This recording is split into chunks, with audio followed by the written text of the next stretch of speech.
what's very funny about this one is this was the start of everyone staying at home. Yeah, this was the start of the COVID era, and I remember, January 2020.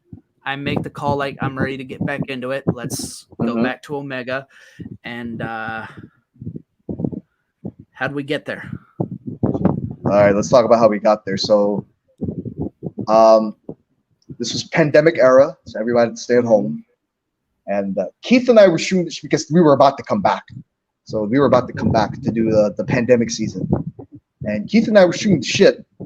And Keith gives me a couple of ideas for like, we were essentially we were long term. We were long terming the shit. So that's what I wanted. It's like, okay, I don't want to do this shit week by week. Like if we're gonna book this, we got to make sure we have a direction for virtually everyone on the roster.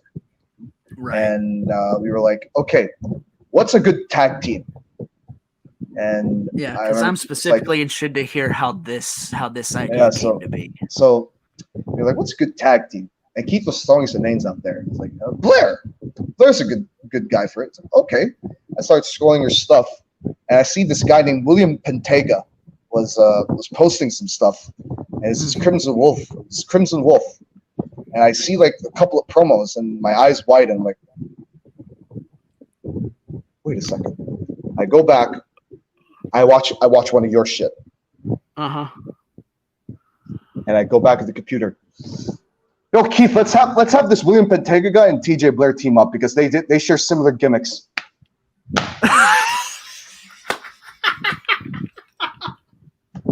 Oh my god, I love that. That's it. It's like, yo, Keith, they share similar gimmicks. They're part of the dark shit. Why not? What's funny and Keith is was all in for it. He was all in for it. Yeah, fuck it. That was the first time I had ever met Will. I did not know him before that. I had maybe seen one promo of his when he first came to IW like months before. And then he was just kind of like one of those, it's like, I think I was still doing the Alpha thing. He was on Omega's like, or maybe he was on Delta. I don't even remember. No, he was on Delta, then got called up to Omega. I remember. Right, yeah. So like, I remember seeing one of his things on Delta, and I'm like, okay, guy comes up. It seems interesting, but I don't have time to watch all the brands. I'm just paying attention to my shit. So then I remember the pitch, and I'm like, okay, this is interesting. And then me and Will hook up and start talking, and we just click immediately. Yeah, like we clicked instantly. Like we came up we came up with like the move name. I think we called it Ragnarok. It was like yes, like, it was. I had so like, fun to write. I had like it was like the mix of that like V trigger buckshot sort of thing without like all the flips. Fun where, like, move to write. I come in with the knee to the back of the head. He comes in with that lariat. And like your styles meshed so well because your personalities were so similar. It was like a no-brainer. We like, had Keith. that, and then the whole new divine name, and it was just. How did y'all come up with that? That's what I want to know. How the fuck did y'all come up with that? That's a good question, actually. I was the one that pitched the name. I'm like, hey, how does this sound? Because I think I remember we started talking about, okay, I think the first thing I said is like, I remember messaging him like, hey, so word on the street is we're going to be a tag team. And I want to get really like in depth with the shit. I want our team to have like a meaning. I want it to have a purpose. What can we do to like make us more than just your standard tag team?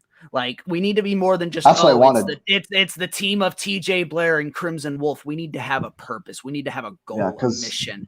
And we kind of like duo agreed on. We want to enforce a change in the system. We want to bring in a new era, a new divine. And when you told me, because I remember, I think it was either you, it was you that told me about the pitch and it came back to Keith. I remember falling in love with it instantly. Shit, this is good because like remember your competition, who your competition was at that time. You had Southern Justice, Jagged Subversion, The kin. You had the Blake Williams experience. Well, the kin was late.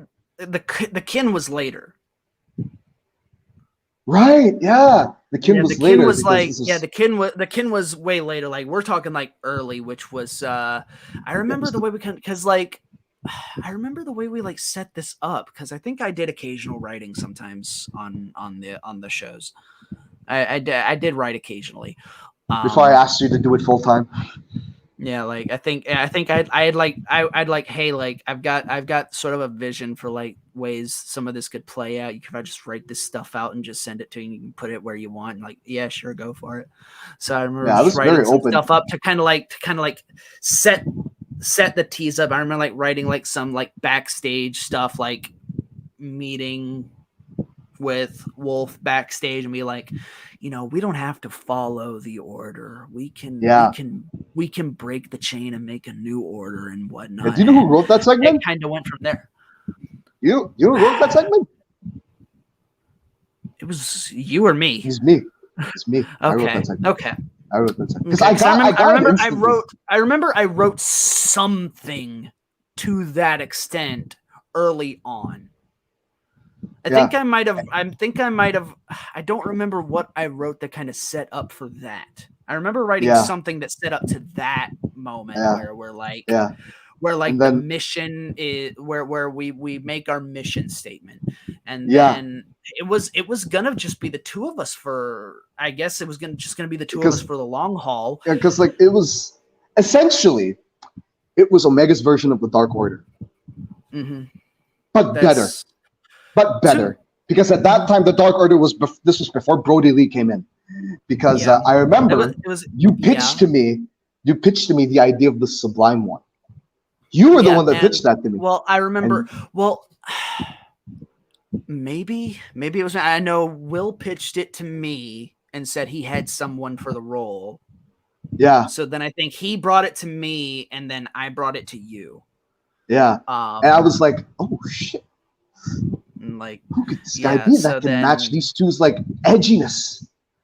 Yeah, and like so, like talk to me now about like, how did you convince this fucker to join y'all? I didn't know Dylan. Okay, that was Will. That was all Will. They're like, you know, they're like best friends. You know, they know each other personally. Yeah, they're neighbors. You know, they like see each other personally often. So like, you know, that was his project. So that's one. You know, maybe I'll get them on sometime and we can talk about that. Okay. Yeah. But I guess he had brought it to me, I guess, after he had convinced him to do this. And I'm like, okay, that could be interesting. Bring it to you. You clear it. I think you wanted, did you clear or did we have to like get all of us together first? I needed to see a promo from him first. That's what I wanted. Yeah, that's right. I had to see a promo from him first, and then because Keith gave me the clue, hey, this is your thing. Like, go.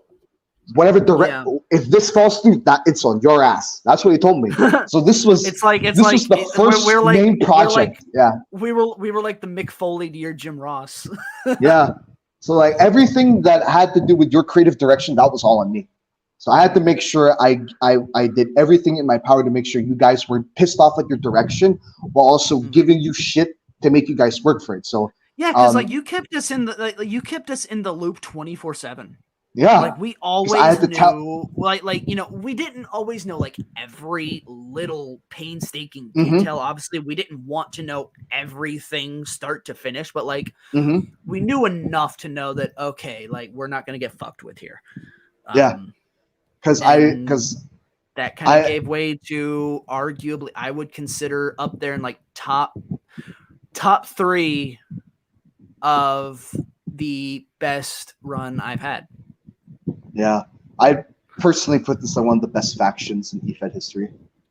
In my humble opinion, it went a full 12 months, a full year. Everything that you guys did, everything that I gave you guys, you ran with it. and And completely made there it was like never any dissension. There was never any like, cause none. but there, I feel like there almost was, cause I was on, I felt like I was close to on the verge of like another sort of like mini break, Mm-hmm. but then I was kind of able to curb that and like get Yeah, back on track a little bit. yeah, because Cause like I remember one point I pitched like, I remember going to either them or you or both and being like, I'm feeling fucking burnout, so let's fucking start a fucking exit game. And then I talked myself out of like, you know what, why am I wanting out of this? Like, this is like the three of you kept me around. yeah, because um we were doing the trios thing, and Dylan was just he was skyrocketing so quickly, so fast because he was so fucking good yeah, at like I playing the remember he role. came in, it's funny, I had a Casey Campbell on Yeah, the first episode. He told yeah. me that he had so many people messaging him asking if he was the Sublime. Oh shit! People thought it was Casey. People Oh didn't. shit! People genuinely had no idea who it was. Dylan was a complete mystery. He was an unknown. Except to me and Keith. Yeah, like except to like everyone involved in like the whole like booking of the group, to like Yeah, to like the roster. I don't think anyone knew who he was. He was just a that's complete good. just ghost from the shadows that just Oh, popped up, and he had the oh, mask that and the warms my voice heart. filter and all that, and just like That the little warms my heart. short the whole like short little clips of like the hear the call and shit. Yeah, that warms my um heart. That warms my heart to know that yeah stuff like that. So yeah basically, after you guys were doing like the trios thing, I went to Keith. And it's like, man, we gotta push these three. And Keith literally replied back saying, "Duh, duh. duh." Like, it's your thing. Like, do what you gotta do. So I wanted to transition the three of you from you're three big cohesive units that okay, let's give these guys success because this was now the kin era. This is now we're in kin. Yeah, So yeah, the the king kin came out. But had the like gold. before that, like I kind of want to go back a little bit, because like Mm-hmm. the first half of New Divine specifically was like, in my opinion, that was like some of the best shit we did was in like the The first half of the that year, because like that was the tag title run, that was the like the three-way feud with Jagged Subversion and Southern Justice. that was, oh my R.I.P. god, T-Bone, R.I.P. RBT Bone. Um, Do you know what I remember and most about that first half? hmm, Was the promo of y'all spliced together and dancing to some song. the New Divine show, Yeah, the new that New Divine show. Divine show, the fucking That 70s show parody, yeah, dude. I popped so hard for that. It's like, what the fuck? What the hell are y'all doing? I remember messaging Yeah, the I group just, what remember, the hell are y'all dude, doing? because like we had our own personal chat that was just three of us, where we just like Okay, scheme shit. okay, And then when we had something we felt confident enough, then we'd go to the chat with you in it. yeah. um I and saw it. I remember one day we were just like, I don't think I don't remember which one. I think it was Dylan. It was like, I don't think these people take us seriously enough on this roster. I think we need to fuck with these people a little bit. Show them that what they do is amateur hour and we're on another level, and show them just how easy it is to do what they do, which is they do the fuck Entertainment. you, the fuck this, the fuck that. That's all these people do. So let's show them Yeah, how easy it is to do things the way they do it. And that was I remember, God, like I had like this, I remember, the opening moment, like we're all just kind of like scrolling through phones and whatnot, and Dylan just has this fucking block phone.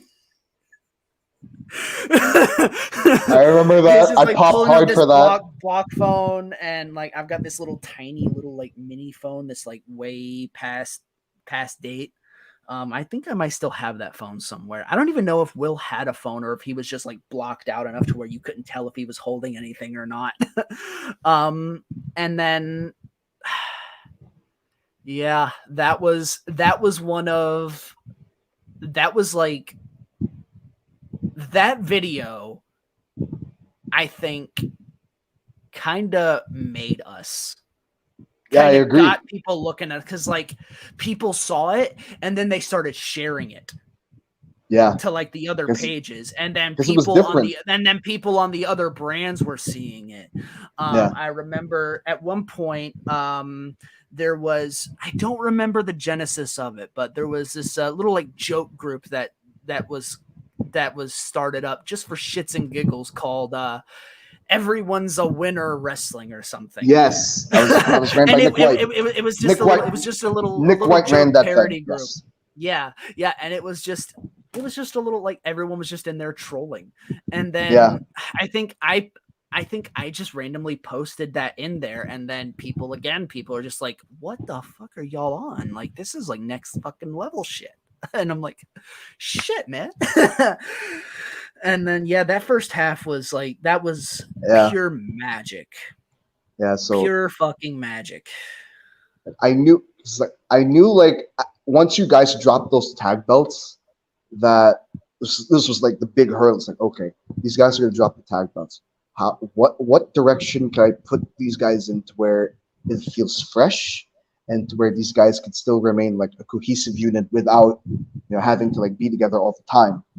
And I remember I went to Keith, it's like, bro, just put them in fucking singles title runs. That's what Keith was like, bro, just fucking put them in single titles runs. Like, I don't care. Like, do it. I trust you enough to do it. Yeah, because here's another thing I kind of remember. Another team that kind of like flew in sort of under the radar a little bit. Didn't Hustle Brand go to Omega for a cup of coffee at that time? Yeah. And so then, I remember stuff happened. Yeah, because there's this one thing I remember in particular. There's one promo I remember. We did another group promo during like a Hustle Brand match that didn't get as much attention at the time. Mm-hmm. We were like in there, and we were literally like, we had set it up to where we were finishing each other's sentences. It was like it would cut to Dylan, he would be saying something, and then it would cut to Crimson, and he would finish the sentence, and then he'd go on something, and then I would cut in and finish it, and it would just be like, I think it was like, I don't remember like specifically if it was this in particular, but I know I at least did this. I don't remember if the others did it, but I remember the way I did it at the time, where it's like I had it set up to where like I was kind of like camera was like off kind of behind me, but I was looking in a mirror. Mm-hmm. And then at one point I just like kind of turned to where like my reflection would be looking directly in the camera.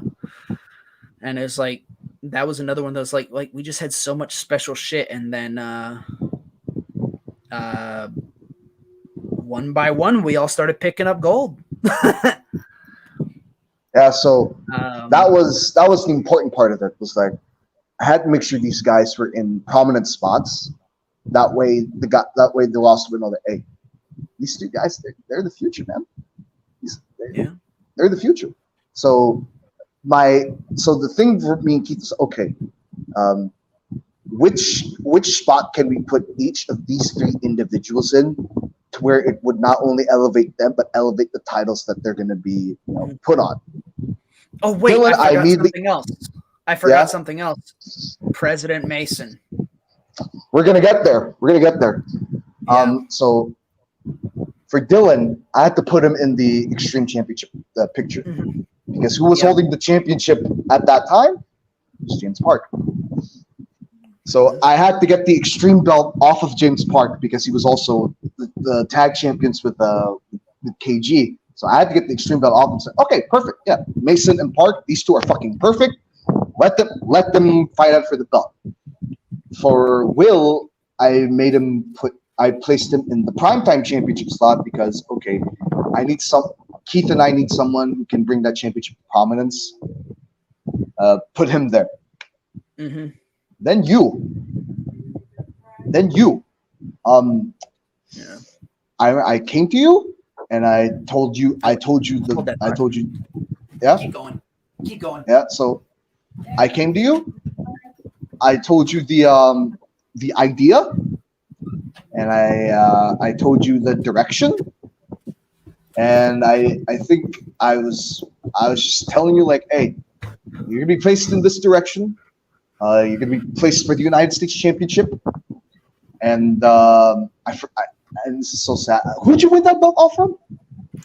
It was a ladder match. It was like a big, like multi-person ladder match, I think. Right. Right. Yeah. Because I was the last one of us to, I think, win. You were the last one to win the belt. Yeah, I was the last one. And then the thing happened. Yeah, the thing happened. Yeah, so basically, all three of y'all were okay. So all three of y'all were set. Y'all were set for championship gold. Now the point is, how do we get there? What story can we tell Compeller-wise to have each of these three feel unique, different, but also feel cohesive? For Dylan, it was very easy. I saw him doing the President Mason stuff outside of IW. I messaged him immediately, like, "Yo, can you fucking do this in IW?" And then let's have it where it's an alternate ego of yourself, and then we transition it over to you as the Sublime one, and then that's when you kick the shit out of James Park. And he didn't take long. Said, "Yeah, let's fucking do it." Yeah. And it worked to perfection because James Park is fucking gold. He's so good at putting people over. For Will, it's the same thing. Say, "Hey, let's give you the spot for this prime time slot, and we get prime time Wolf shit like that. Easy clap. There you go." And then I felt bad for you because you were the last one to win. You were the last one to win the belt. I was kind of I was floating for a bit. Yeah, I was kind of floating. I was struggling. I was struggling to how to properly put you in the championship picture. I don't know if you remember this. It was like somewhere in that second run, somewhere in the second half of that run. That's when Arson came back to IW. Yeah. And he messaged me asking if he could join New Divine. I remember. You remember that? You remember yes, because you told me that. You told me that. Yeah, I went to go like, what do y'all think of this? And it was kind of like, because we weren't, because he was just coming back in, and given his erratic history, it was kind of hard to rely on him at times. Yeah. And I think instead what ended up happening was instead of him joining us, he feuded with me and Dylan specifically. Yeah. Yeah. He's started going after Mason. And then the funniest shit, I remember me and Dylan actually still laugh about this to this day. The whole like little baby Cthulhu thing was not supposed to be a physical thing. Oh, shit. It was just like a fucking imaginary friend. Fucking Arson's the one. He took it as like there is actually a physical being called Little. There is an actual Cthulhu. There is a President Mason has a physical being known as Little Tulu, and I'm gonna go kidnap it. And we wrote it that way. I wrote it that way. Yeah, I remember he did it and was like he did the video and said to Dylan, President Mason, I've got your Little Tulu in my compound and shit. Because Gary came to me with the idea. He came to me with the idea, saying, "Hey, this Little Tulu shit. Why did we insert that into the story?" And I'm like, you know what? Yeah, why not? Yeah, I could write that. Yeah, I can write that. And then I kidnapped Jack Garson's brother. He kidnapped Angel. I remember. Yeah, kidnapped Angel. One of my favorite things was that is like he had like he had the green screen. He had like a green screen in like a grocery store. He's walking around as Angel and he's going, I don't know why my brother's out here having me do all this shopping. My God, what does a Tulu eat? Looks off to the corner, and then we edit it into where I come in on the same green screen footage. I saw that video. I now had green. Yeah, he had it, and then he ran off screen, and then I'm like, and then I just kind of like Michael Myers after him, and then later it's shown I've got him fucking tied up and gagged in a fucking back room, and then I'm like beating him up and shit, and it's like, and then it all led to this. I forgot the it you all remember led the stipulation? to Because you wrote that. yeah. It went to a the culmination to that was I'm struggling to remember what it was a Jack Arson match specifically. I think he called it like the fucking Something with Ring of Hell. electricity. Yeah, Yes, it was an electrified Hell in a Cell. Hell in a Cell in his fucking backyard or some shit. Yeah, and the stipulation was if he won, he joined the New Divine. But if you won, no, because he did win, and he didn't join. I don't recall that. No, I remember you gave me the match, and you won because I remember the stipulation very clearly was that if he won, he joined. But if you won, he'd become your bitch boy. No. I think there's a misremembrance there because we kind of like went our separate ways after that for a bit. Yeah, because I remember he barely promoted that day, that week. Neither of us really did much, honestly. Yeah, because and it's shit because we had two matches during that program. One, we blew the fucking page up, and that was just the random singles match. And then we had this big gimmick match, and then we both fucking sandbagged it. Yeah, but I think it was kind of sad because there was a lot of potential for that. Yeah. But then like that kind of ended, and then I started experimenting with shit again. This time I did it where like I had a in character breakdown where I took the fucking hook. Yeah. That'll rust. I took it and then gouged my own eyes out. And started wearing like the mask that covered my eyes and shit. And then I started portraying it like I'm a blind wrestler for a couple weeks. That didn't last very long. Yeah, that didn't. We didn't. I kind of gave up on that one a little bit. I kind of gave up. I kind of retconned it and was like, "You people actually think I sat here and pulled my own eyes out of my head? Are you that fucking? Are you people that fucking dense?" And then the WrestleCade came. That's when I jumped into the United States. But yeah, because I remember around the time I did that, are you people that fucking stupid that you think I cut my own eyes out thing? I had done another thing that had required me to be in hospital or something, and I wrote this whole fucking segment out of like they were coming to interview me in the hospital. They get in the fucking room and it looks like a murder scene. Like doctors and nurses are just laid out in bloody messes, and then Dylan and Wolf just appear in the background behind the interviewer, and then I grab him by the fucking neck and hold him at fucking gunpoint with the hook, and I'm like, you people have put me through worse than I just fucking went through. This is hell. This is torture, and I need to get back at this fucking America is fucked.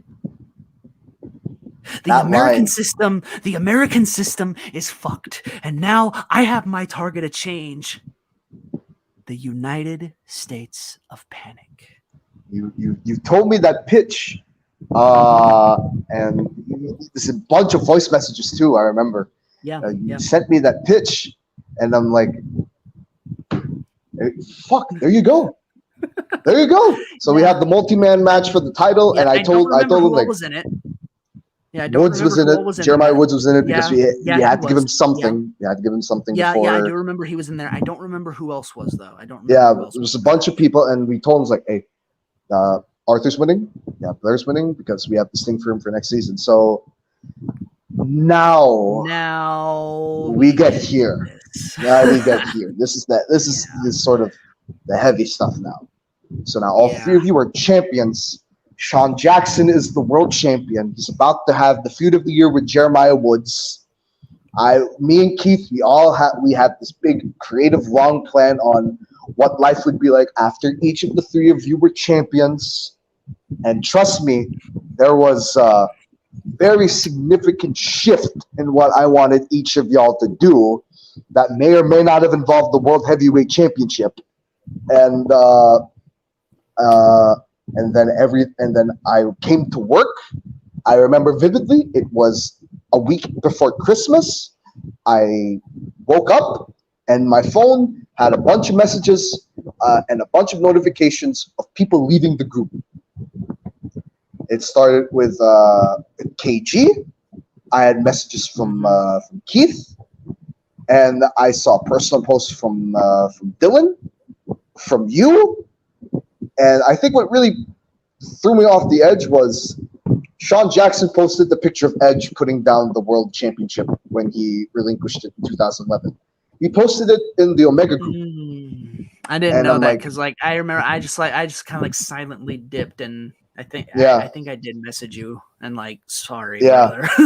Yeah, I was getting messages from you, from the group, from Sean, from Woods, and because it was kind fiasco. It was kind of a tough thing. It was a fiasco. So what I would like to do right now, since we have the platform to do so, is I want to clear the air, and let's just go through it. Like, what led to this? Like, what got us here? Oh, like, we're flipping the script now. We're flipping the script now. You're the interviewer now. Yeah. Okay. So what got us here? I need to know your side of it. Like, what got us here? Okay, so it was, like you said, it was sometime in December. And, I got ousted. I remember I got ousted from Kojima.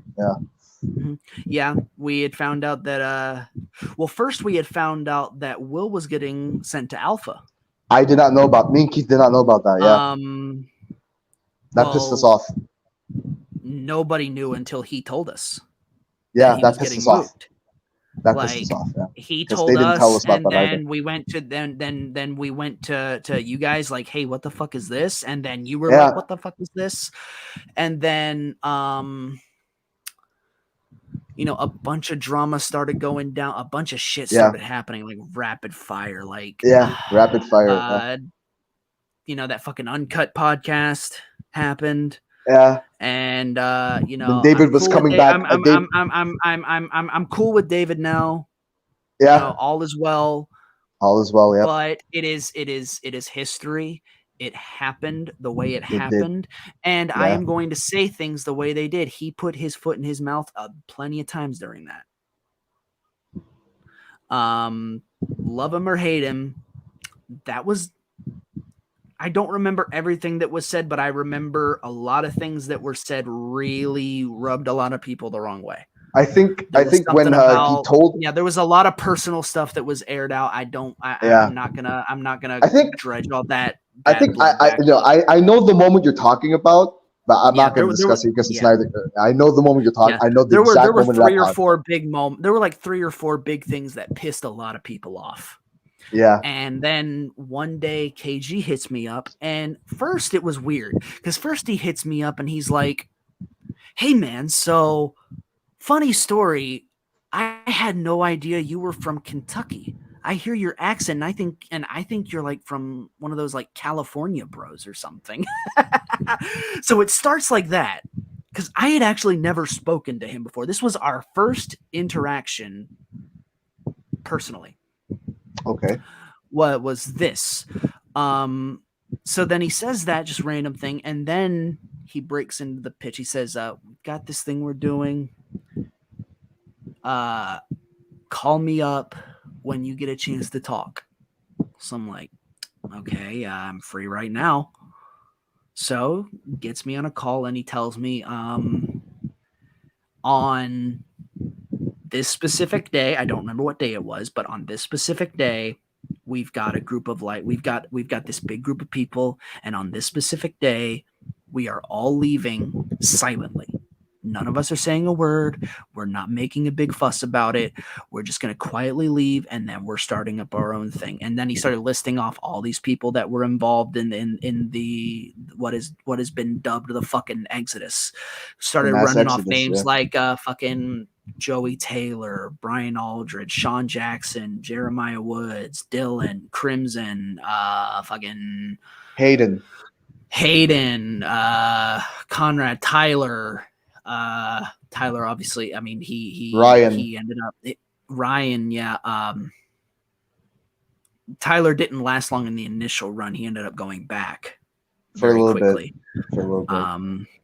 But like so many of these people, I'm like, oh, this isn't like just some like because Casey. something like Both of them.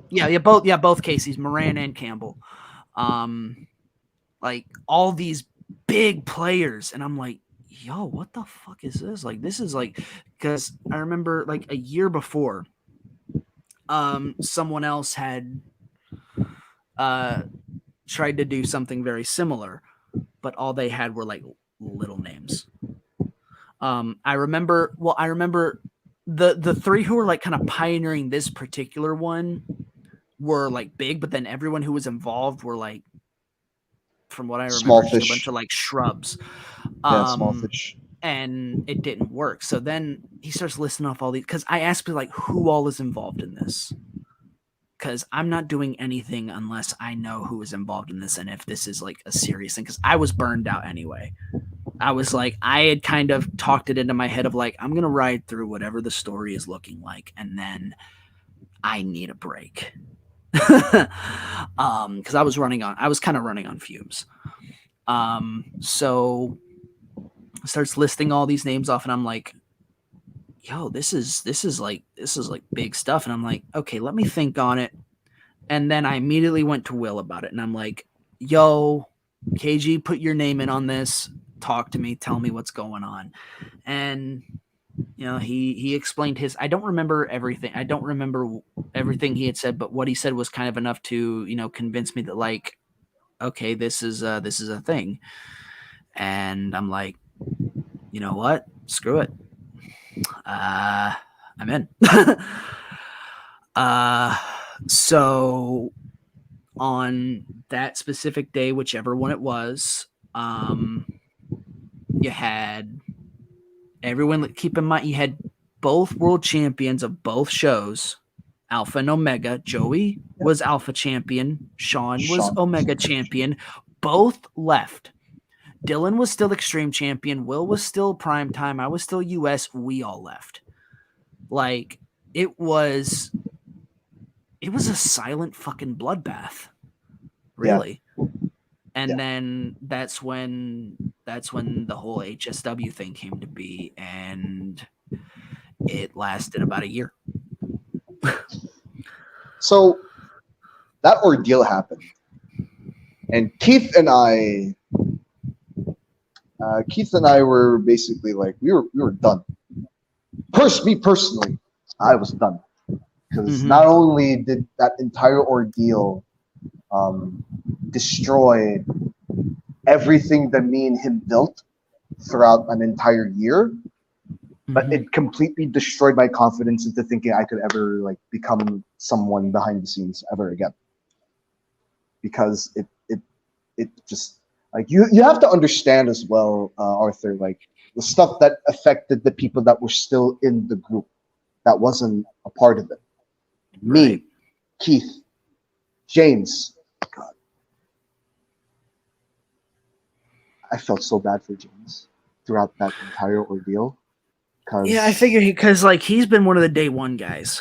He is. So I figure he took it and I remember specifically there was a weird point in early HSW where KG was teasing really hard that he was trying to convince James to jump. He was. Yes, he was. Like it was even so much so that he even had a clip of James's voice on one of his videos once, like actually like talking to him. Yeah. So like there was a period where we thought there was actually a period of time where we thought, bro, are we about to get one of the fucking like most hardcore loyal guys to IW to jump ship? Yeah. And obviously it didn't happen. I don't think you're ever gonna get James to jump from IW. I don't think it's physically possible. Because James was so hurt by that entire ordeal that it was affecting me really badly. I remember at that point as well, like a couple of months into it, it was affecting me because I was hearing all these different stories. I didn't know who to believe because everyone was telling me different things. I didn't know who was telling the truth. And so in that frustration, I talked to Keith, and we both agreed that are you bouncing? And Keith said, yeah, I think I'm bouncing. And that blew my mind. I'm like, oh fuck. Like, you're really considering it? Yeah. Like I think at that point we were both just so fed up with all the bullshit that because I know like another thing that kind of like spurred like I know the three of us to kind of jump also was like we felt like you guys were getting fucked over. And it's like, yo, like we put a year into this and it's just being thrown away and discarded like it didn't mean shit. yeah. So like I had that on top of the fact fucked that with all of us. yeah, that on top of the fact that I think I know the reason why I got ousted as co-GM. I'm not gonna publicly say it out now because it's water under the bridge at this point. But you put that on top of all of this, that's when I really started thinking, yeah, I don't think, and like right now, like me and David I don't think that bond will ever be separated again. Like you'll never convince me to leave that place ever again. Right. But I think, but again, like it's time, a case of like it like this bad shit. It happened. Yeah, all this bad. You it can't happened. just ignore it. You can't ignore history. Yeah, you know, and like if you try to erase the past, you're just doomed to repeat it.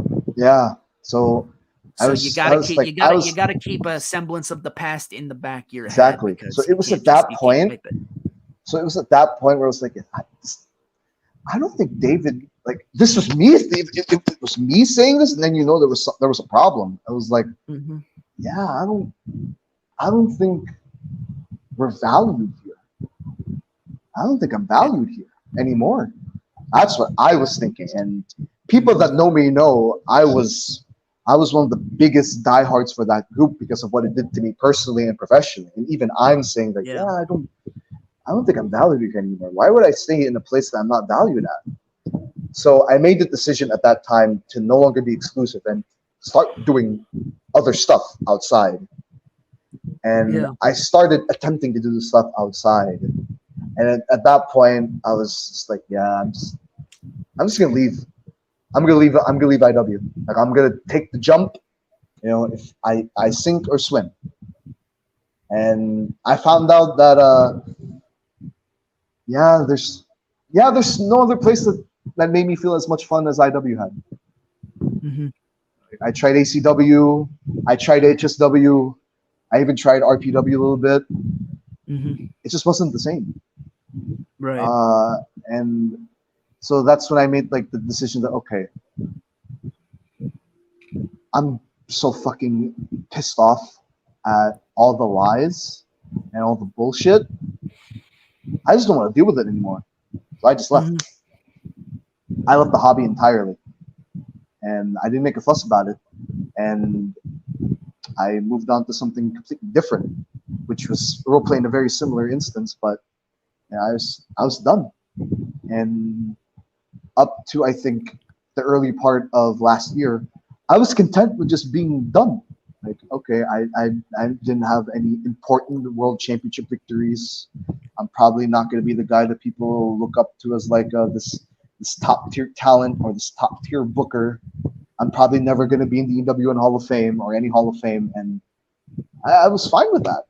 Like, I was almost at peace with just leaving the game entirely. I was about to write that off as another chapter of my life that happened. I didn't go out the way that I wanted to, and I accepted. I was okay with it. It was a lot of growing up, basically, throughout that year being away, because I really didn't know if I could ever fall in love with the game again.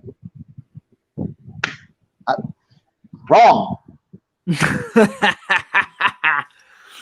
Wrong. Yeah.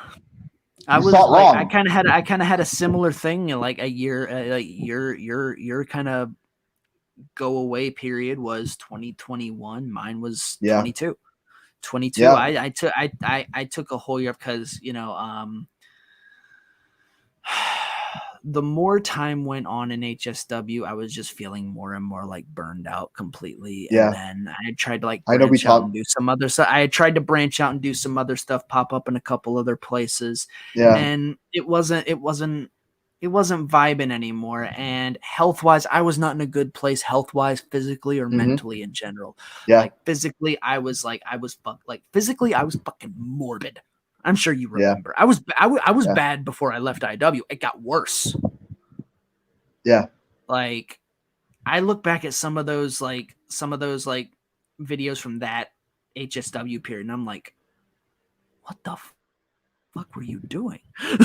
Yeah. And Yeah. then, I just got to a point where it's like, yeah, I can't deliver. I can't deliver anymore. This is my jump off point, and I was there. Yeah. rode off into the sunset until I didn't. Yeah. And I think what changed, somehow managed to find like you, I somehow, some way managed to find my love for it again. Now, how did you rediscover your love for the game? Well, first off, we upgraded our internet. That was the most important thing, was that now I don't have to wait fucking 2 hours for a promo to upload. And now everything is very fast. That's pretty good. Number two was people started moving out. My older sister got married. She moved out with her Filipino husband to Canada.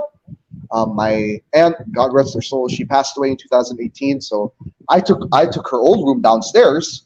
I got a TV there, and I started noticing that I have all this space.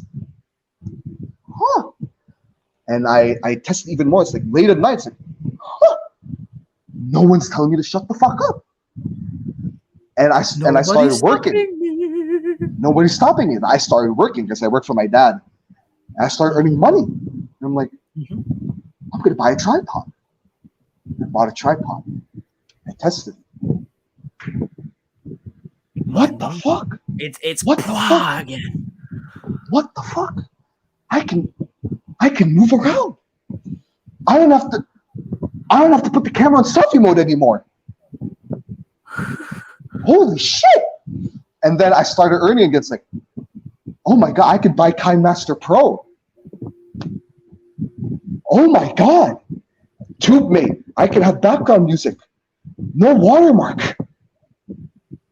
Yo, I think there's something here.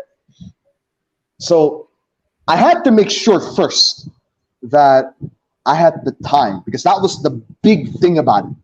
I had to make sure I had the time to commit to where I could put out the best quality work while also maintaining a healthy balance of, not staying up too late on weekdays because I had worked the next day.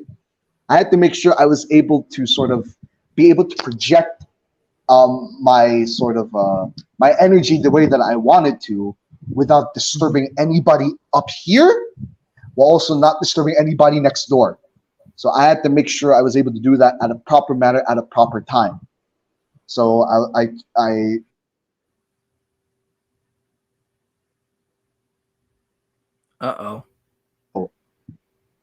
think I want to do this again, but I need to take it a week at a time. And I came back. I wanted to do something because for most of my time I was wearing this. I was wearing the cutoff T-shirt. I was swearing a lot. I didn't want to do that. I wanted to cut a promo like shit I would see every Thursday, because Thursday is Wednesday over there, right? So I wanted to cut a promo like how people would do it every Thursday, because newsflash, my favorite wrestling company is AEW. I want to do it like them. No swearing. That was the ultimate challenge for this. Like, okay, don't swear. So my first opponent was Dragonheart. And I thought, okay, easy week. Let's try it. I do the first one.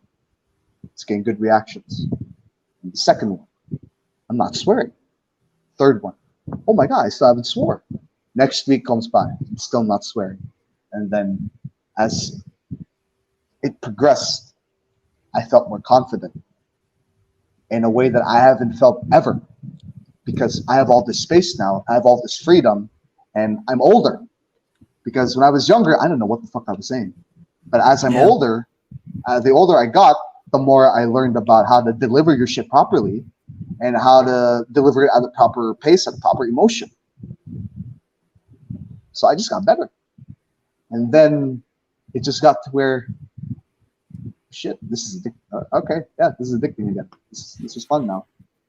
And then it just so happens I was doing it in IW. And then I think what really solidified it was I had this match in XWE. Oh, I remember this. oh, sorry. I was just making sure there was no IW bots around that was gonna come chop my head up for mentioning that word. Okay. All right. It's 2023. I think I could say that without getting into trouble. All right. So I had this match in XWE, and it was against Johan Go. He was not only in the greatest XWE setter that they have ever had. In my opinion, he's also the greatest to ever do this. Because don't tell me you haven't seen a Johan Go promo. He was before me. Okay, yeah. But you were in XWE when I faced him. I was a... Or at least you were almost coming back. At that time, I was still out. I Do me a had an favor, account in XWE. I had my personal account was still in XWE from one of the times Hug tried to recruit me. So do me a favor. Once we're done here, I seldom ever use that account, so I was there, but I wasn't. I would like do me a favor on like once in a blue moon and be like, Yeah, do me a favor, because I know you're doing stuff there as well. Once we're done here, I want you to go ahead and look at the promos that he and I did for that week, because that one match of the year. What show was that? What show was that? It was Invasion last year. It was the last pay-per-view before. It was the last Huck ran pay-per-view before Nick took over. Okay. That one match of the year. That was XWE's match of the year last year. I'll go take a look at it.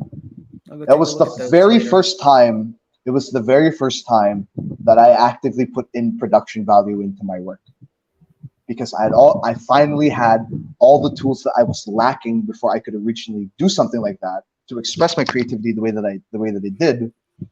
It's the greatest promo I've ever cut against him. It's 9 minutes. I know it's 9 minutes. People are gonna bitch about that, but it's the greatest promo I've ever cut. And I think on top of what I'm probably about to put out the next couple of weeks, if things go the way that I feel like they're gonna go, I don't think it's gonna be topped until there's some stuff I'm planning for the next couple of weeks if things go the way that. Because I'm gonna tell you right now, I'm on the run of my life right now. This is the greatest run I've ever had. For me. Yeah, these last like 6 months for me have been like peak. Yeah. Easy. A lot of people saying that I feel more confident than I've ever felt before. Yes. Agreed. And I can tell that I can tell that with you too. Kind of the same. I can see that, like, we even had, like, whenever I had my first comeback in IW, we had a little run in, and like that was a fun little thing there. It was. But like, I feel like we just got better with age. Yeah. I feel like both of us, like, once we hit our 20s. Well, I started when I was 20 even, so I started in video. I started in video when I hit 20. So I mean, I started this shit when I was 15 years old. So like, I feel like I just like the older I got. The 2K rule, because I had started in 2K.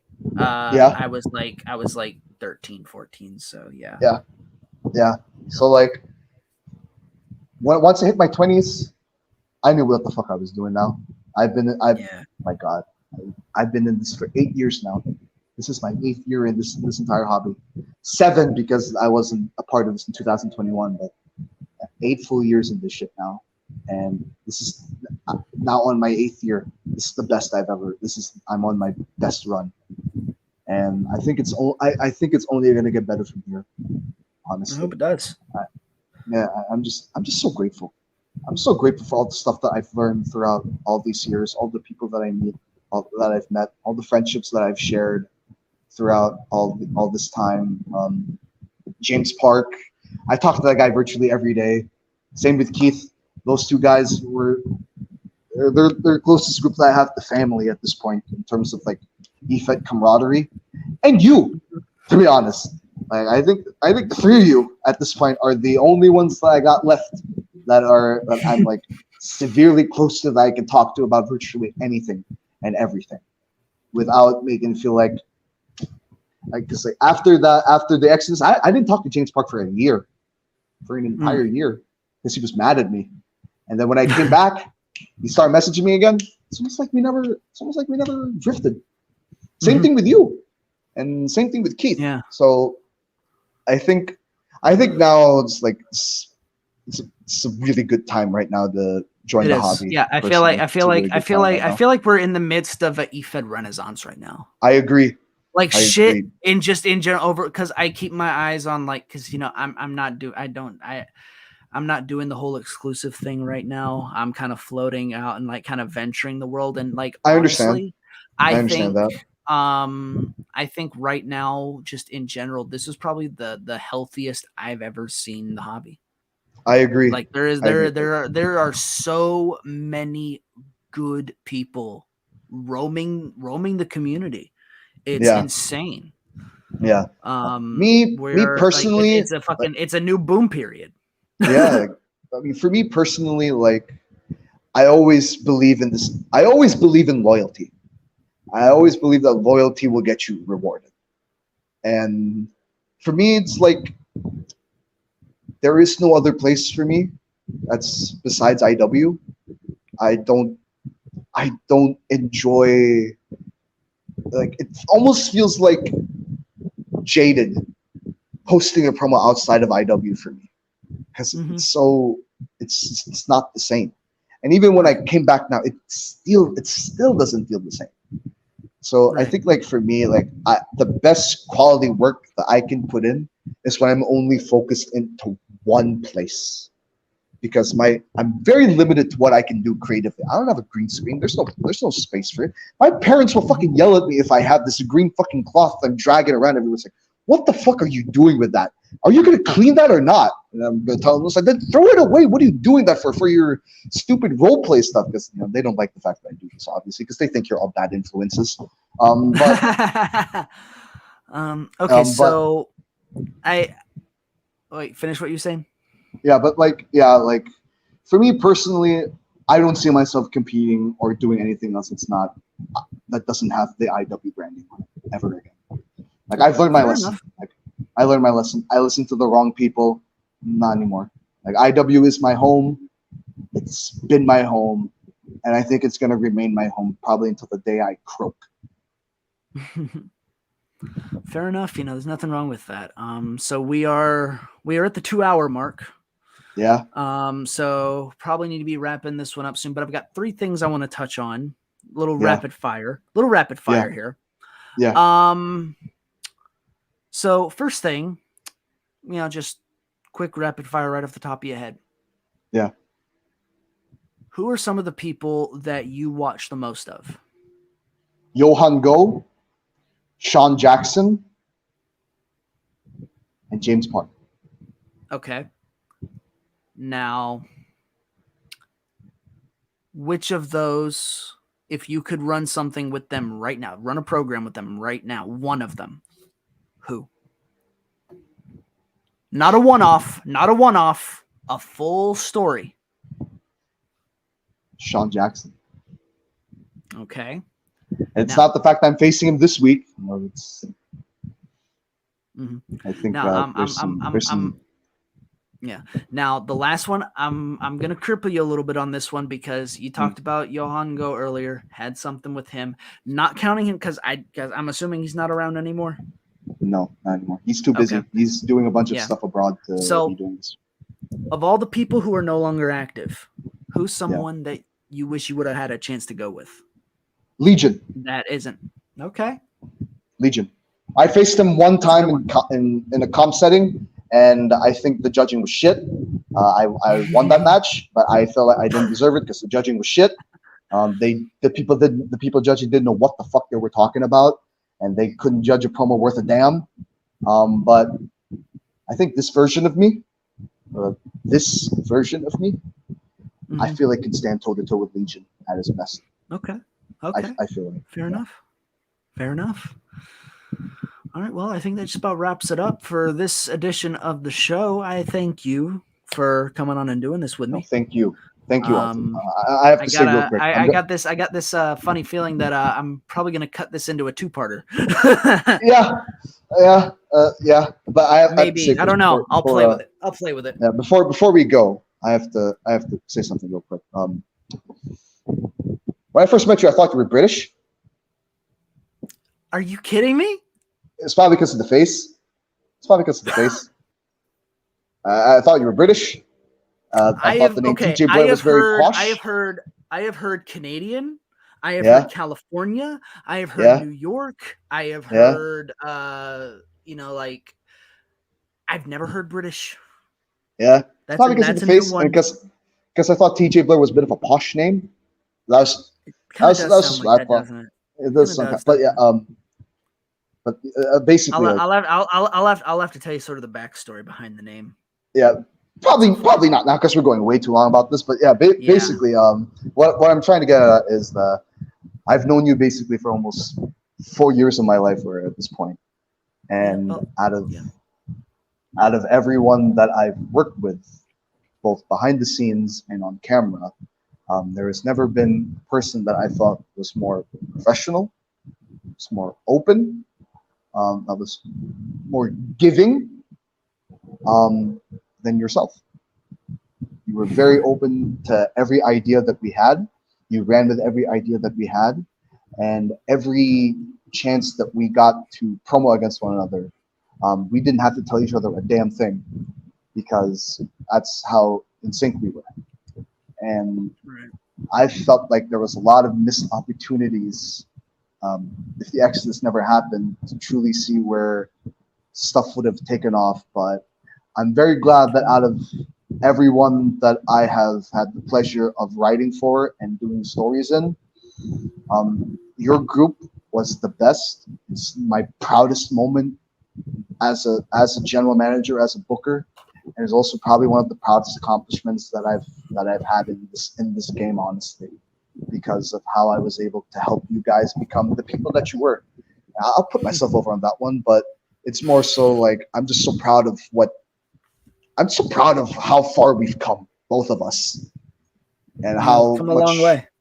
We have come a long way. I'm proud of us, man. We deserve a toast for that one. I don't have a drink, but yeah. But I appreciate that. Yeah. So on that very sappy note, I think this is a good place to wrap things up. So because my phone is at 30%. Okay, so yeah, about time to go then. So time to go. Everyone who has watched this, whether I uploaded it in its full 2-hour and going on 11-minute format, or if I cut it into 2 parts, thank you for watching, and we'll catch you on episode 3 because I've got a really good show lined up for that one. You won't want to miss it. So until then, again, thank you for joining me. And until next time, farewell.